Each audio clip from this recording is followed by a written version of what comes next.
Good afternoon. My name is Ala McCoy. I am Director of Venture Development at the University of Maryland's Ventures. And I would like to extend a warm welcome to everyone who joined us today for the next installment in Startup Fundamentals Workshop Series, both our live webinar audience and those watching a recorded version on our Startup UMD YouTube channel. This workshop series is offered by Ventures with collaboration from MTech at the Clark School of Engineering and Dingman Center for Entrepreneurship at the Smith School of Business.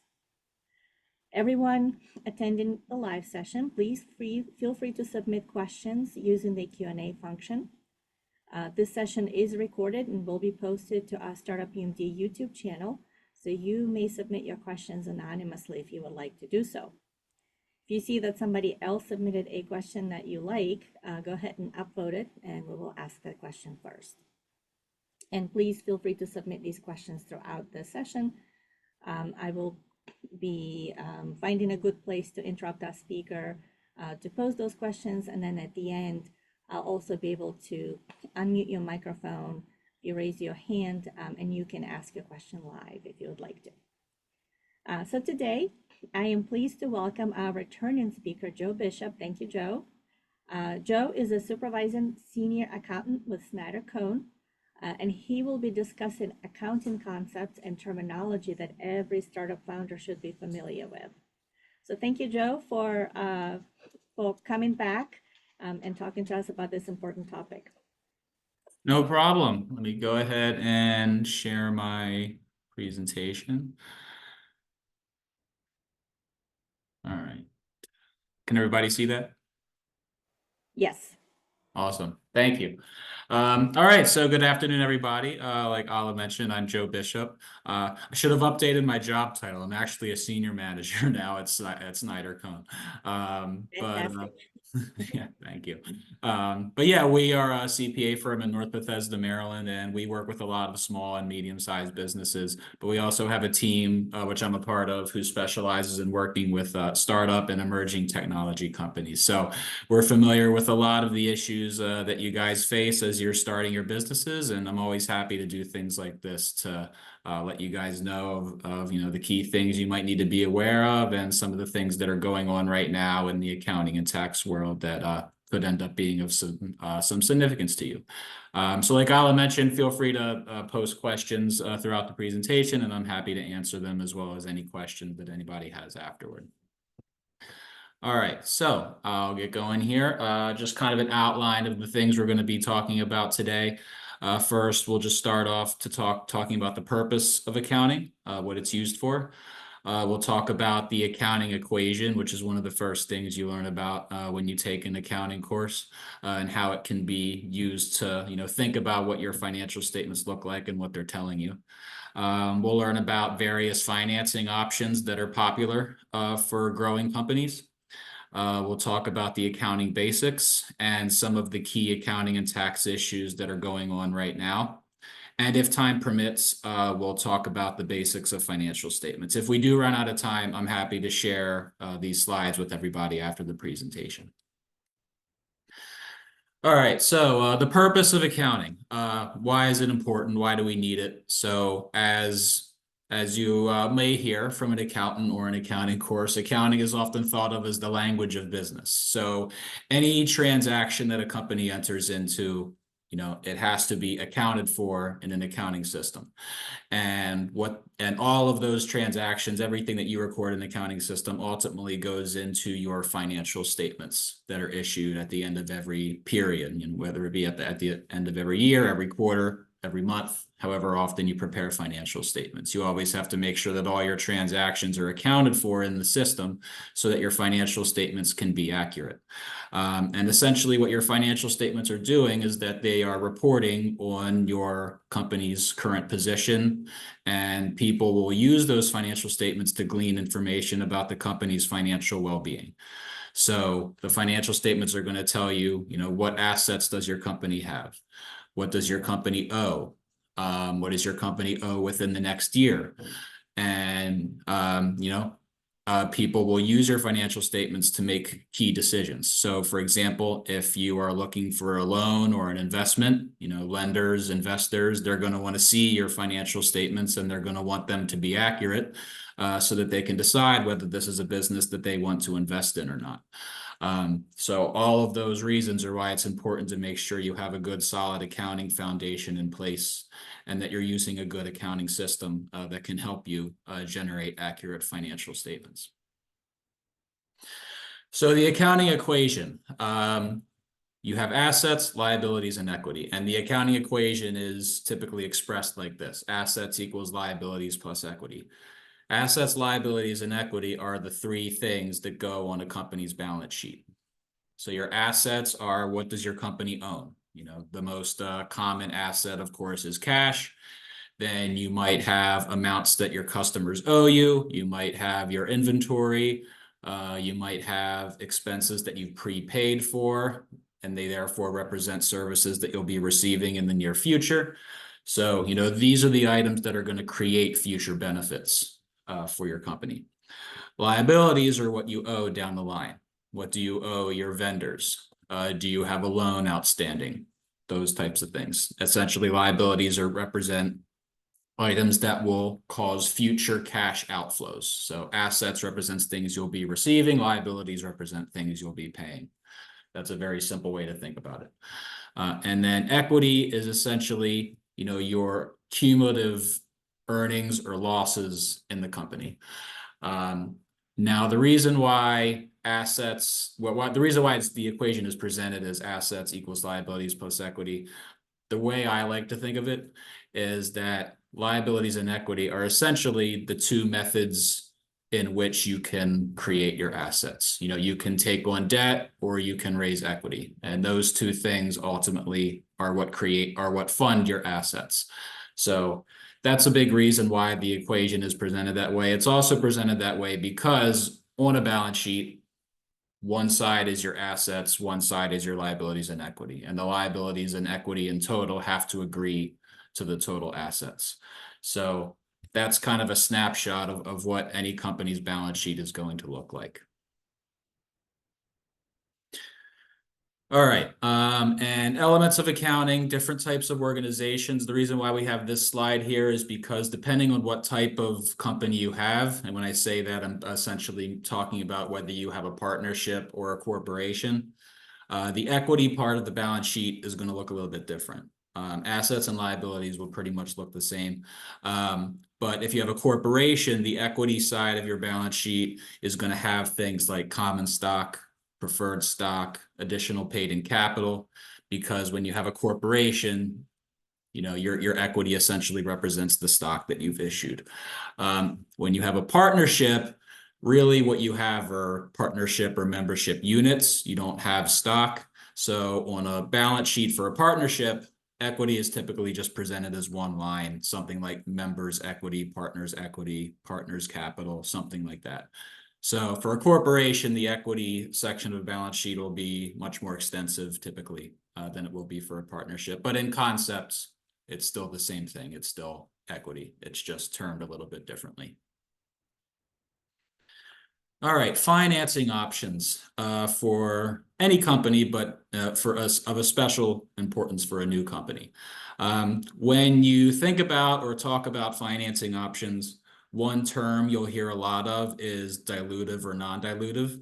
So what essentially that means is if financing is dilutive, what that's saying is you're raising additional equity, and therefore the existing equity holders will now own a lesser interest in the company as a result of the additional equity. In other words, their ownership interest is going to be diluted when you raise that additional equity. So potential dilutive financing is always something to consider when you're thinking about, do I want to raise debt? Do I want to raise equity? You have to consider the existing owners in the business and whether you're okay with, potentially reducing their ownership interest by, raising additional funds.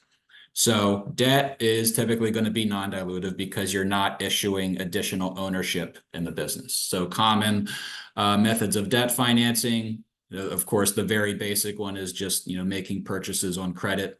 But if we're talking more long-term financing options, there's lines of credit or business loans that you could obtain typically from a bank. The big thing you want to keep in mind if you're considering those types of financing options is that loans and lines of credit often come with covenants. Essentially, what that means is the lender is going to have certain requirements as a part of their agreement, and they often might be financial covenants. So typical covenants that come with almost any agreement would be things like, make sure you're keeping current on all of your tax returns. Maybe you have to send them internal financial statements or something like that, or internal reports showing certain progress on certain things. But financial covenants might be a little more complicated, and they might say, and they might have certain requirements that are based on the financial statements that you prepare. I have examples of some of these later in the slideshow, but you might see things like a current ratio covenant or a debt to equity covenant.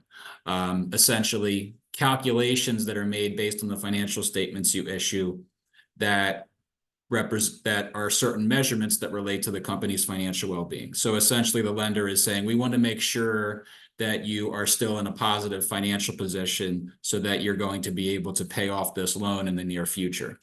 So you always want to make sure you pay attention to potential covenants if you're taking out a loan from a bank or other financial institution. And that you have a financial accounting system that is capable of, calculating those covenants and seeing where you are in relation to what the requirement is. On the equity side of things that are dilutive, of course, the owners can just put their own money, the existing owners can just put their own money into the business. You could raise money from outside sources. And then eventually, as the business grows, you get into the big things like angel investments or venture capital. The big thing to keep in mind with those, again, as I mentioned, the potential dilution, but also bigger investors are typically going to require financial statements so that they can review them before they decide whether they want to officially make their investment. And they might also require that those financial statements be audited or reviewed by an independent accountant. So those are other potential costs to keep in mind when considering those investment opportunities. And again, as I mentioned at the very beginning, you're going to need to have a good accounting system in place in order to produce those things. And then we have convertible debt here on both sides. So the reason why this is highlighted a little bit and put on both sides is because convertible debt could be debt or it could be equity, depending on how it ultimately works out. So what convertible debt is, it starts off as a typical loan. So somebody is loaning you money and it's debt. They're not getting any additional equity yet, but the agreement comes with a provision that allows the debt holder to convert the debt into equity at a later date or upon the occurrence of some event. So essentially what that means is that the owner could say, okay, you owe me money now, but I could say, well, instead of paying me back, we're just going to take that debt and you're going to give me ownership in the company in a equivalent value to that debt. So convertible debt is a very common source of financing that we see with a lot of startups because they don't have to give up equity right away, but instead they can often wait until the occurrence of some event, which is often an equity financing round. So they're already issuing equity to begin with, and then that issuance triggers the conversion of these instruments. So they give the additional equity to those debt holders in accordance with the terms of the agreement, and they never actually have to pay anything back. So that's why we commonly see that with new companies. All right, and then there are some other financing options that we've seen. Grants are a big one. So a lot of companies that are in the energy space, they seek grants from Department of Energy, and we've seen other common ones as well. But Department of Energy is probably the biggest one I've seen in the federal government grant space. There are also state grants that can be pursued. As we'll talk about in a little bit when I get into some key accounting and tax issues, a big thing to keep in mind if you're looking at a federal grant is that there are compliance issues that come with that. They don't give away money for free. So you always have to pay close attention to what the compliance requirements are for that grant. And a lot of those are accounting focused. Crowdfunding is something we see a lot as well.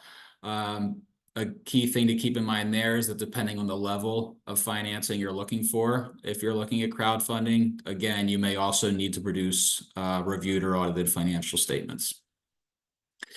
And SAFE agreements are another big one we've seen a lot of. Again, this is another one we'll talk about in more detail in a bit. But SAFE stands for Simple Agreement for Future Equity. It's kind of a hybrid sort of financing that is very popular with startups because it has a lot of advantages.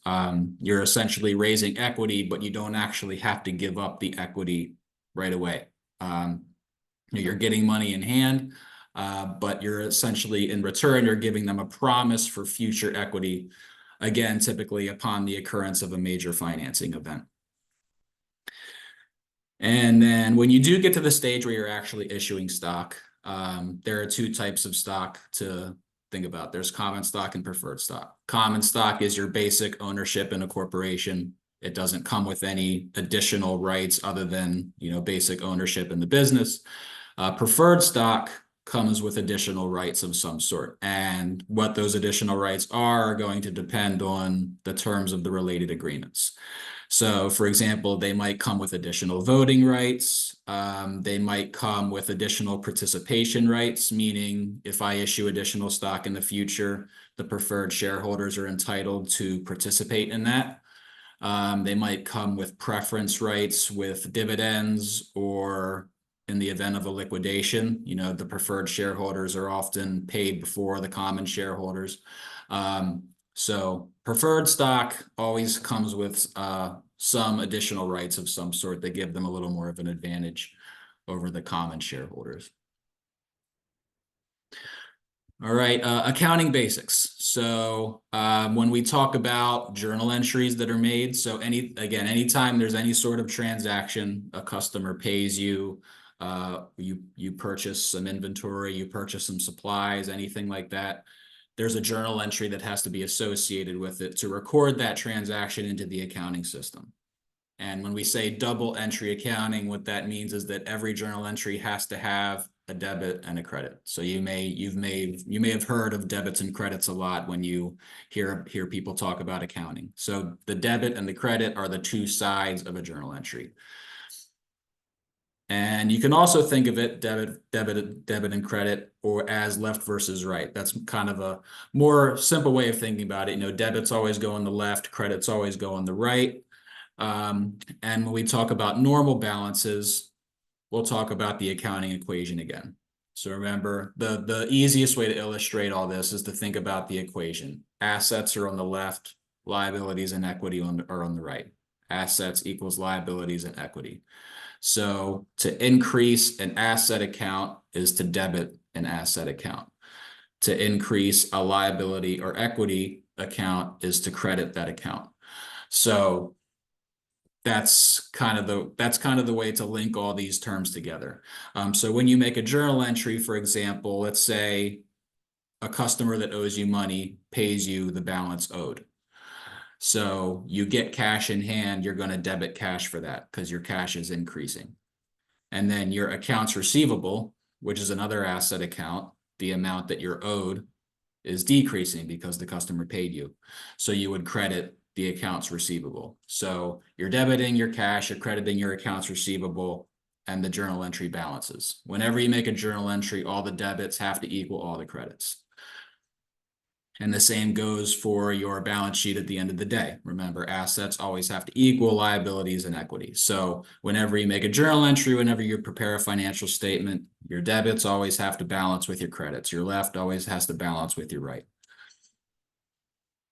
And when we talk more about accounting systems, that's when it's important to start thinking about a chart of accounts. So what a chart of accounts is essentially a listing of all the accounts that are in your system. Cash, accounts receivable, prepaid expenses, inventory, accounts payable, loans payable, all those types of accounts that you could possibly have in an accounting system. That's what a chart of accounts is. It's an organized listing of all your accounts with logical account numbers associated with them. So when you are working with someone to design your accounting system, you want to make sure you have a detailed chart of accounts that is in a logical order. So for example, all of your asset accounts could start with 1. Cash could be 100, accounts receivable could be 110, so on and so forth. And then when you get into liabilities, they should all start with 2, for example, if all of your assets are starting with 1. Then all of your liabilities will be in the 200s. All of your equity accounts will be in the 300s. And then when you get into the income statement side of things, revenues and expenses, your revenues could start with 400s, your expenses 500s. So that's kind of a basic outline of what a chart of accounts might look like. And when you are talking about implementing accounting systems like a QuickBooks or something like that, that'll all come into play when you're designing that system.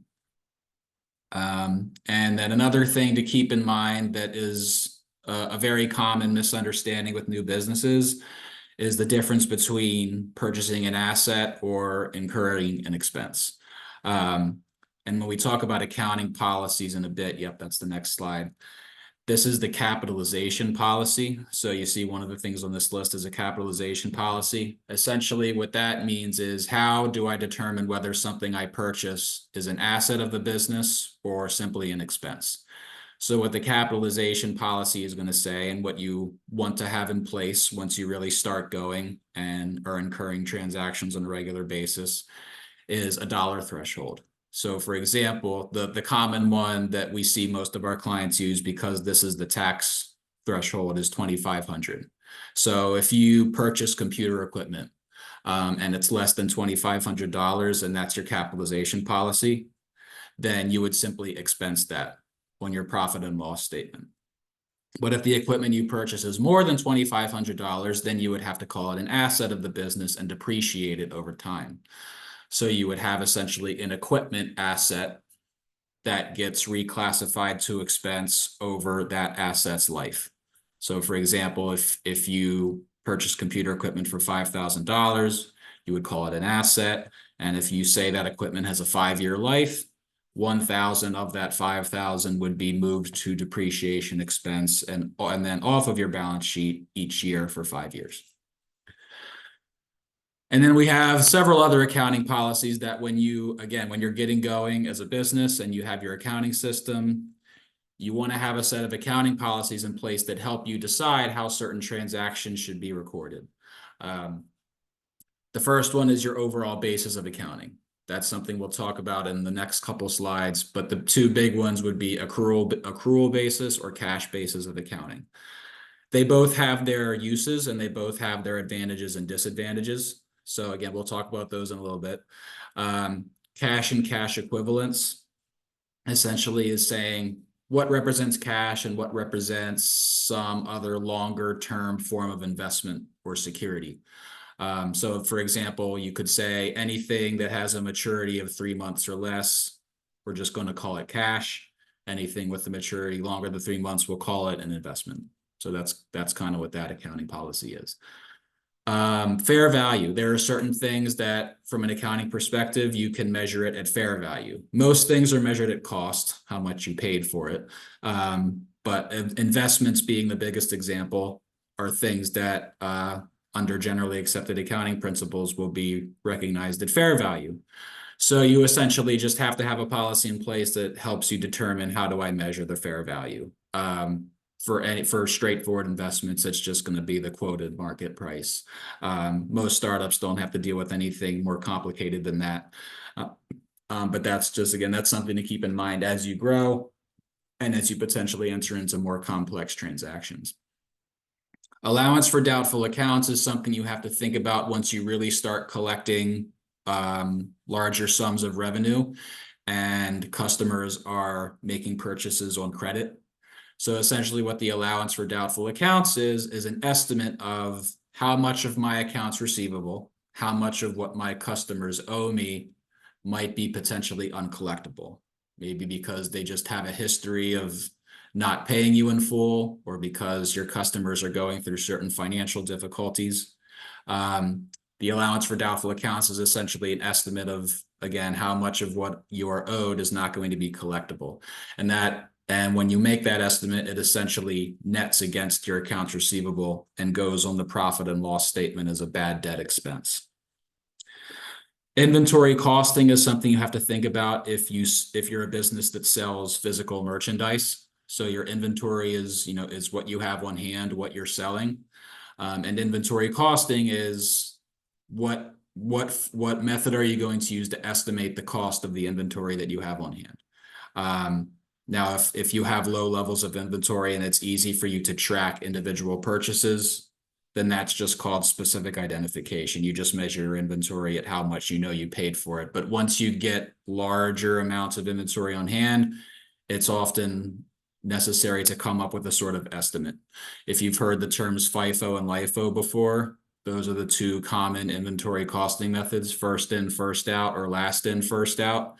Essentially saying, okay, I'm going to assume all the things I purchase first go out first, or all of the things I purchase last go out first. And the ultimate calculations that go into that are more complicated than is necessary for this presentation. But when I say inventory costing methodologies, those are the two common examples I'm talking about.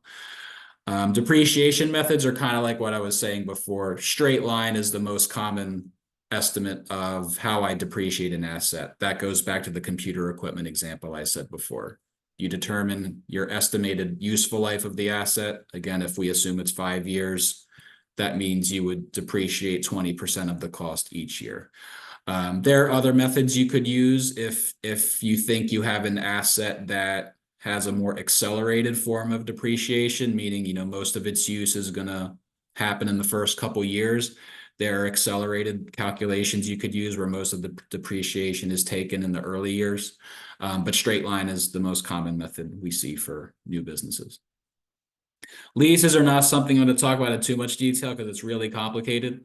But if you're following generally accepted accounting principles and you lease anything really, whether it's an office space or a piece of equipment or a vehicle, generally accepted accounting principles typically requires those to be put on your balance sheet as offsetting assets and liabilities, essentially. And the way to calculate what those amounts are gets complicated, but that's something to think about from an accounting perspective if you're considering leasing anything. All right, so I mentioned earlier about accrual basis versus cash basis of accounting. This is the biggest of all the accounting policies. So as I mentioned before, they both have their advantages and disadvantages. The cash basis of accounting is the simple one. So that's simply saying I'm going to recognize my revenue when I receive cash, and I'm going to recognize my expenses when I pay cash.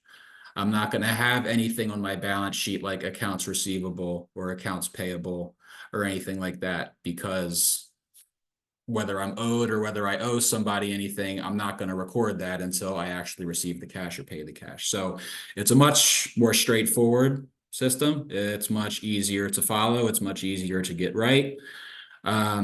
And for a startup, it can be useful to look at your financial statements on a cash basis, because obviously when you're a startup, you're very concerned about, maintaining and conserving your cash. You're very focused on your cash burn.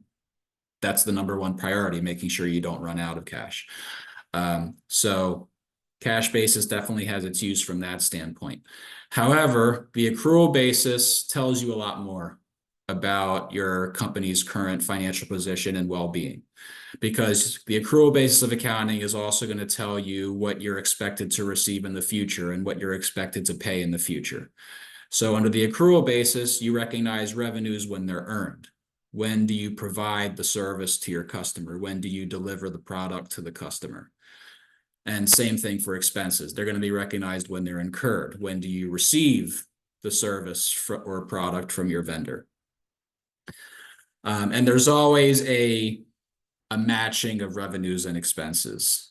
So a common example being, if you sell a piece of inventory to a customer, you're going to recognize revenue when you deliver that inventory.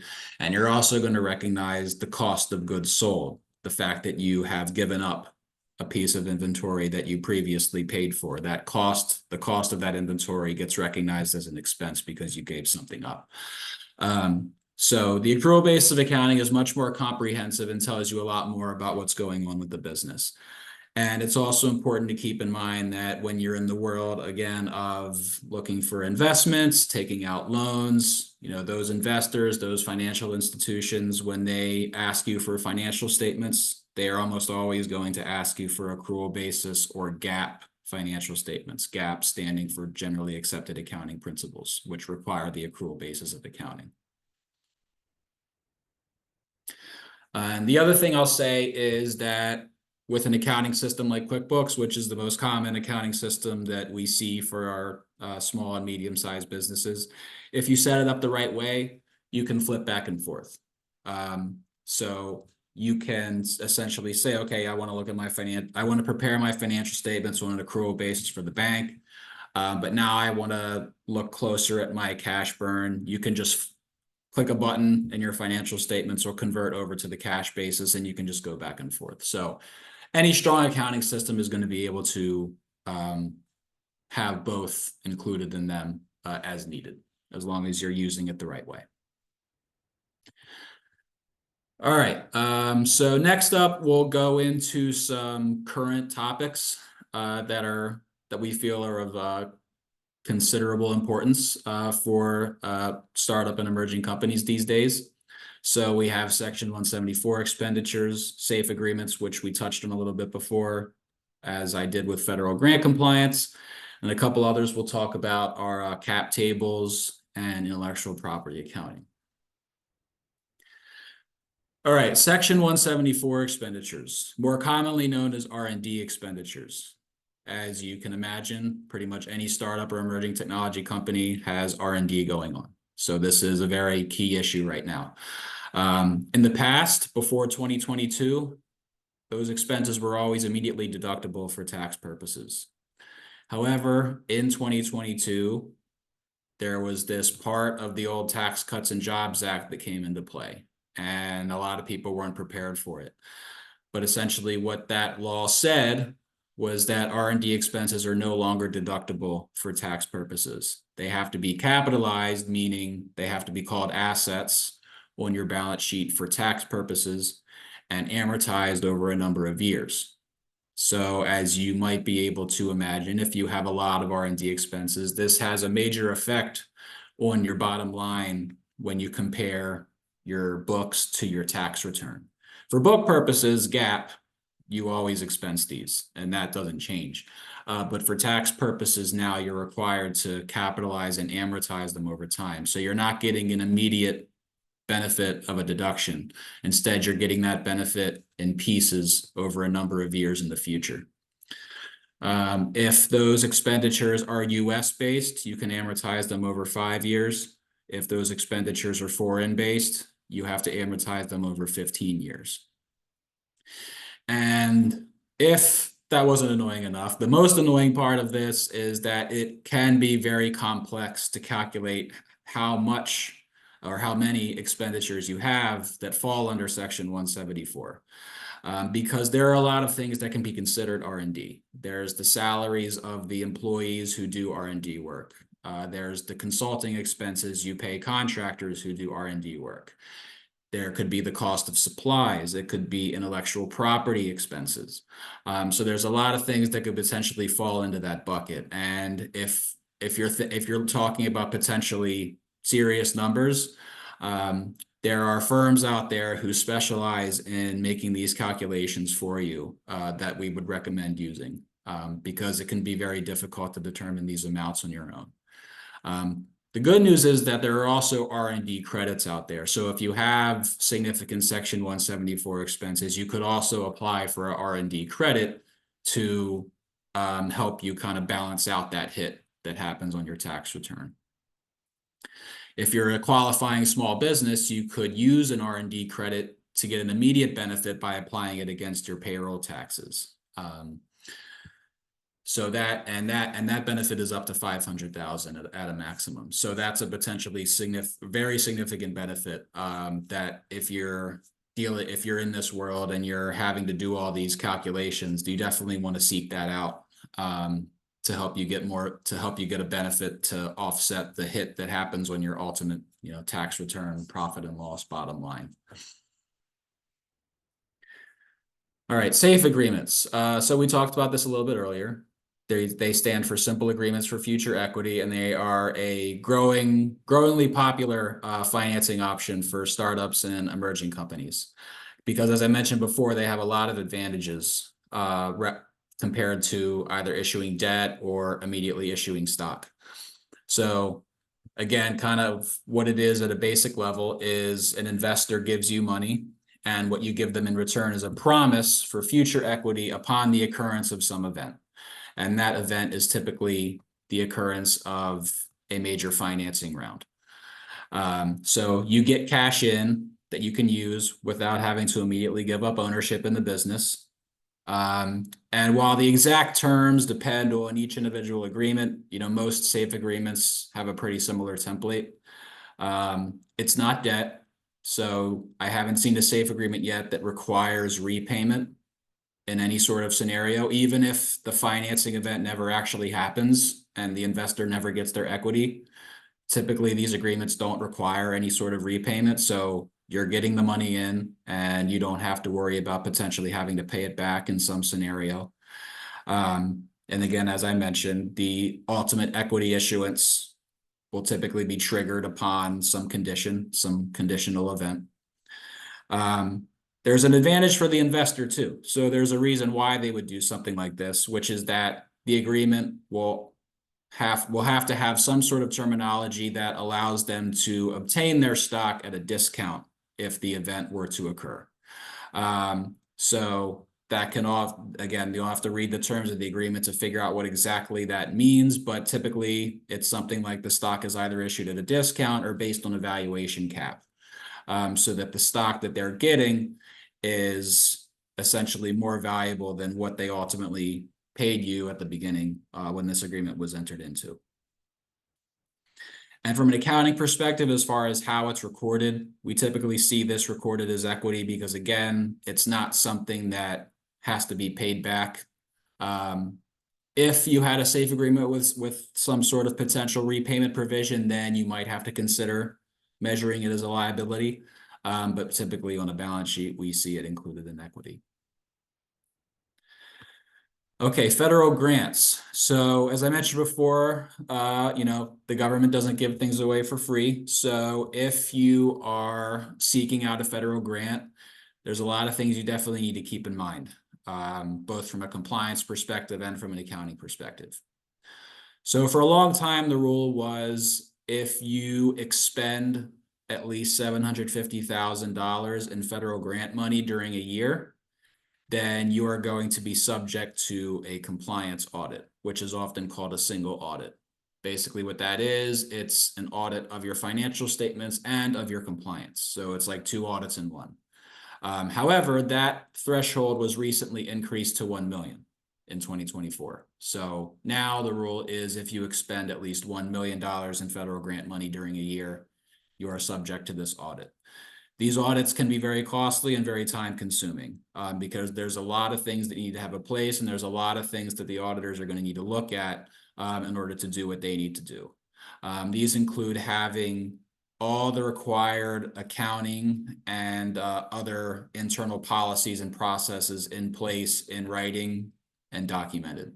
Accounting policies, procurement policies, conflict of interest policies, just to name a few. So there's a lot of policies and procedures that'll need to be in place, and you'll need to study your grant agreement to get the full list of all the policies and procedures you'll need to have in place.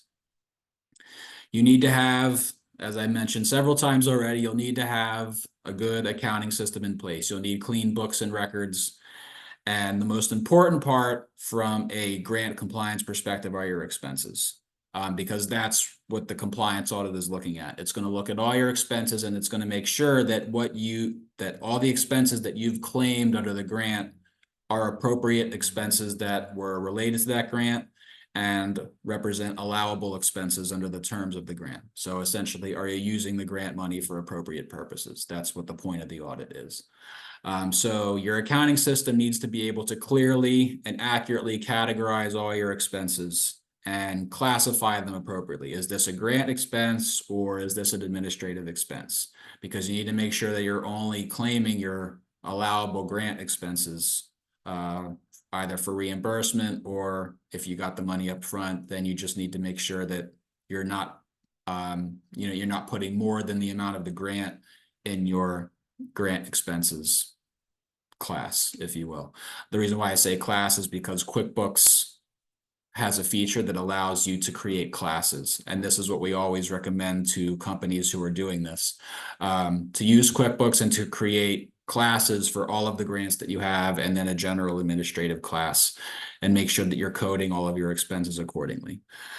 You also have to think about your indirect cost rate if you are in the grant world. So grant costs could either be direct costs or indirect costs. Your direct costs are the ones that can be directly associated with a particular grant. So a purchase of supplies, or a person's salaries who's working on that grant. And then the indirect cost rate is essentially can be thought of as like a markup. So all grant agreements come with an indirect cost rate, which is expressed as a percentage. So for example, you could have an indirect cost rate of 20%, meaning that you take all your direct costs and then you can take 20% of those costs and say, okay, this is my overhead related to this grant. These are all the costs that, okay, part of them were administrative, part of them were grant-based. I don't know exactly how much was each. So you can essentially, create an assumption. And the reason why this is important is because on an annual basis, your indirect costs have to be tested to make sure that you have at least incurred as many indirect costs as you've claimed. So like if your indirect cost rate is 20% and then your indirect cost rate gets tested and you determined, oh, actually my indirect costs were only 15% of my direct costs, then the difference has to be paid back to the government. So all of these things, again, are just more reasons why it's very important that you're accounting for all of your transactions and that your accounting system is complete and comprehensive. Time tracking is extremely important because salaries are usually the most major cost that gets claimed under grants. So you need to have a time tracking system in place. You need to know how many hours your employees are working on grants. So that's something to keep in mind when you're in this world. And as I mentioned before, written policies and procedures, you need to make sure you have all of these in place. Okay, cap tables. So this is a very important thing to have when you're a new business and you're starting to raise money. The cap table essentially is a detailed list of all of the equity ownership that is currently in place in the business. Who all of your shareholders are, how many shares or units they hold, what class of ownership do they have? Is it common? Is it common stock? Is it preferred stock, for example? And the other important thing to keep in mind with cap tables is that they need to include all potentially dilutive holdings. So there's that word dilutive again. Even if it's not currently equity, for example, maybe it's convertible debt that hasn't been converted yet. Maybe it's a safe agreement whose equity hasn't been issued yet. It could also be stock options. So if you issue stock options to employees and they haven't been exercised yet, but they could be in the future, all of those things have to go into cap table to essentially represent these are all the potential dilutions that could happen in the future based on other things I've issued. When you're talking to investors, they're going to want to see your cap table and they're going to want to see all these things because they're going to need to understand what's all of the potential future equity that could be out there upon the occurrence of certain events. It's important regardless of what type of business you have. Corporation would be obvious because those are the ones that issue common stock and preferred stock, et cetera. But even for a partnership, you still need to understand all of the ownership that's out there. For a partnership, you can commonly find this or include it in your operating agreement. What is each member's percentage of ownership in the business? Or if there's vesting of interests, that also needs to be detailed. And that's what this third bullet point is about. So The key thing to keep in mind, and something we see a lot of, is situations where owners are vesting in their interest over time in a business. So they're receiving additional interests as they continue to serve the business. When you have these situations, assuming that the member or owner is not paying anything in exchange for the additional interest, they're just receiving it in exchange for their services, that vesting is taxable to the investor because they are receiving value in a business and the only thing they're giving in return is services. So it's like another sort of compensation, even though it's not cash, it's technically considered compensation to that owner. So when you have these sorts of arrangements, you need to keep that in mind, which means you need to have some sort of estimate of the value of the interest that they're getting, because you need to be able to determine, okay, what is the amount of the taxable income to this owner? This is where something called an 83B election comes into play. And it's very important to know what this is if you are creating this sort of arrangement. And for a corporation, this commonly this is something you always want to think about with RSUs, restricted stock units. But again, as I mentioned, it can be applicable to partnerships as well if they're vesting additional membership interest in a partnership over time. But what the 83B election allows you to do is say that, okay, instead of having the owner taxed upon each vesting date, we're just going to say the only date of any taxable event is going to be the date of the initial award. And then we're going to tax them on the value of the business or the value of all of their potential ownership that they're going to get using the value now. So if you do this if you're doing this in the very early stages of a business, when the value is almost zero, it's very advantageous to file this election right when you give them that award that's going to vest over time. So you're essentially saying, we're going to tax you on the value of your award now, which is zero or almost zero, rather than in the future as you vest in it when the value of the business may be greater. So that's what the advantage of an 83B election is. And the big rule you need to keep in mind there is that the 83B election needs to be filed within 30 days of the initial award. So you need to have all that in mind when you're, if you're a partnership, when you're drafting your operating agreement, or when you're drafting the RSU agreements, you want to have all these things in mind and make sure you file your elections when they need to be filed. Profits interests are a more tax-friendly alternative. Essentially, what a profits interest is, it's very similar in concept, except that you're only giving the recipient value on the future profits and losses of the business. You're not giving them any value you're not giving them any value in the cumulative earnings of the business up to that point. They're only getting value in the future growth of the business. So those arrangements do not have taxable consequences upon each vesting date, because they don't include anything that happened up to that point. So the details of all the requirements of that, again, they can get a little more complicated and they're beyond the scope of this, but it's something to keep in mind that if you don't want to deal with the 83B elections, or maybe if you've already missed that date, you could explore profits interest as a potential alternative. One other big thing to keep in mind that a lot of new businesses are aware of relating to convertible notes. So we talked earlier about convertible notes. It's debt that could be converted into equity upon the occurrence of some event instead of having to pay the person back. What a lot of convertible note holders don't realize is that if they decide to, if they lent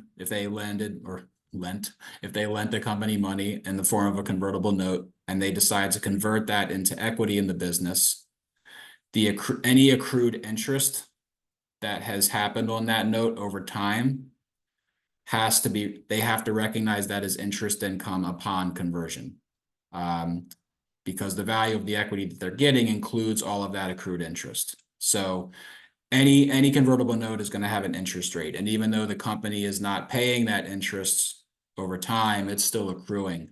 And if conversion happens and there is accrued interest, then that has to be recognized as interest income by the lender, which means that the company has to issue them a 1099 with that interest. So there's obligations on both sides there that need to be considered. All right, and the last key issue we have here is intellectual property accounting. So pretty much any startup or emerging company is going to have intellectual property, most likely, whether it be IP that they're developing on their own or IP that they're licensing from another party, most very commonly a university from what we've seen.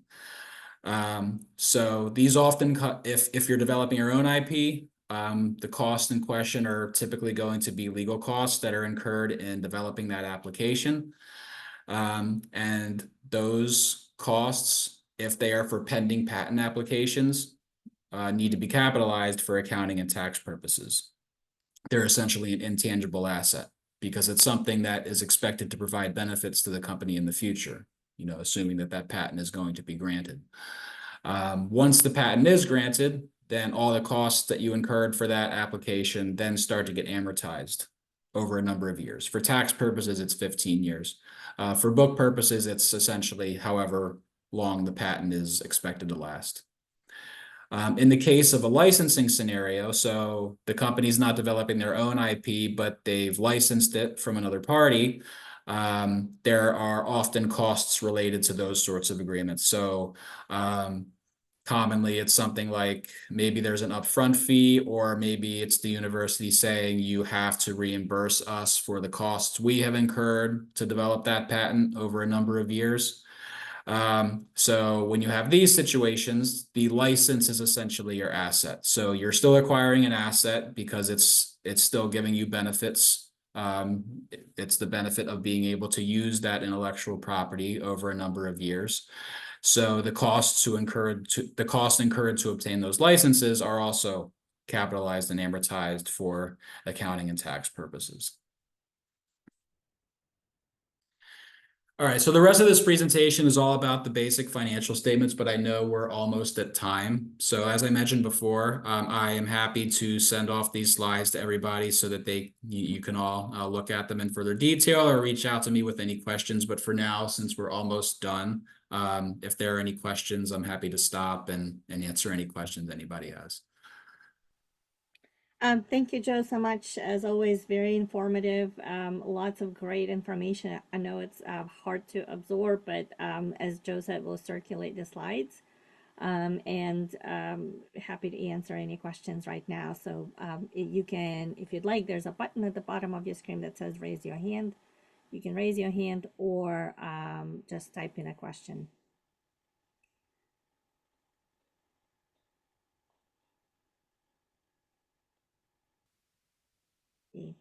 I don't see any questions. Just wanted to, I know you mentioned it during the presentation, but maybe you could mention that again. As people are setting up their companies, how do you recommend that they begin by recording money in and money out of the company? What's the best way to do that? Yeah, so the first decision to make there is what accounting system do I want to use? So you want to acquire some sort of accounting software that's going to allow you to do all this. And as I mentioned before, QuickBooks is by far the most common one that we've seen from our small and medium-sized businesses. So that's definitely the one we would recommend. They also have an online version, QuickBooks Online. That's much easier to use because you don't have to install anything, and it's just a monthly subscription, and you can give other parties access to it easily. So if you have another accountant that you're working with, you can give them access to it that allows them to make all the necessary journal entries and help you create the chart of accounts and all that good stuff. So yeah, that's the first decision to think about is what accounting system do I want to use, and do what you need to do to set it up once you acquire it. Thank you. And do you also have any pet peeves when companies, young companies, startups come to you and you look at it and you say, I wish you didn't do that? Oh, very good question. Or we can use that. Yeah, I guess the most common thing I see is just they haven't recorded all their transactions and there's a lot of catch up to do. So yeah, of course, anything that hits your bank account needs to be recorded in the system. And that's just assuming you're using the cash basis of accounting. So that's the very basics. A lot of times what we see is people are kind of just using Excel at the very beginning. But that's not foolproof unless you're, really reconciling to your bank balance on a regular basis. But a lot of times we see that that just hasn't been done. So there's often a lot of time that we kind of have to go back in time and look at prior bank statements and see, okay, what do we need to record to get your accounting system to agree to what your bank statement is showing. Yeah, thank you. We have a hand. Somebody raised a hand. Phyllis, go ahead. You can ask your question. Hi, how are you? Hello. Hi, Phyllis. What's your question? Um, I'm not really a math person, but in looking at the Zoom session, it really was interesting. I mean, to know a lot Yes, of the glad you felt that way. stuff that you talked about, especially equity and things like that. So I'm glad I tuned in because I learned a lot and I really would like the slides so I could go back and read if possible. Um Yeah, definitely. I'll send them off to Ala right after this, and she'll distribute them out. Happy to do it, and I'm glad you learned. It's. so would I put my email address in the chat or you'd already have it? So yeah, I'm sure Ala has everybody's information, so I'll send them off to her, and I'm sure she can distribute them to everybody. Yep, I have. Okay, so my question was real quick. I'm looking to invest in some stock. What would you suggest for a first timer? You're saying you're looking to acquire stock of another business, or you're looking to issue stock in your own business? Just make sure I understand. Well, actually, it's personal. I mean, I have a really small business that I'm trying to get off the ground. Um, So you're looking for investors, is what you're saying? no, I'm just looking to just personally, I was Oh, looking okay. to invest in, small amount of money in stock. I had checked Amazon maybe about a week ago, and if I'm not right, it was what, 180 some dollars a share. Gotcha. Well, if you're just talking about investing your own money in another company's stock, I mean, obviously any major publicly traded business, you're able to look at their annual financial statements because those are public information. So what I would say, whether you're deciding to invest in another business, it's kind of like I was saying earlier, you want to make sure you want to make sure they have a set of clear financial statements that have been audited or reviewed by an independent accountant. Any publicly traded company, especially one like an Amazon, is going to have annual audited financial statements. But that's kind of what I was saying from the company perspective as a startup. When you're talking to investors, they're going to want to see your financial statements. So you just want to make sure that there's a set of audited financial statements out there. And as far as what you want to look for when you look at those, um, later on in this slideshow, I get into certain key financial statement ratios and other things that can be calculated based on a financial statement.